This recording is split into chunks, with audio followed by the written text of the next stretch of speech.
تطيعوا فريقا من الذين أوتوا الكتاب يردوكم بعد إيمانكم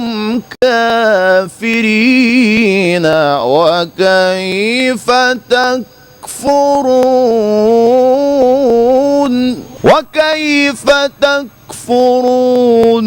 وكيف تكفرون وأنتم تتلى عليكم آيات الله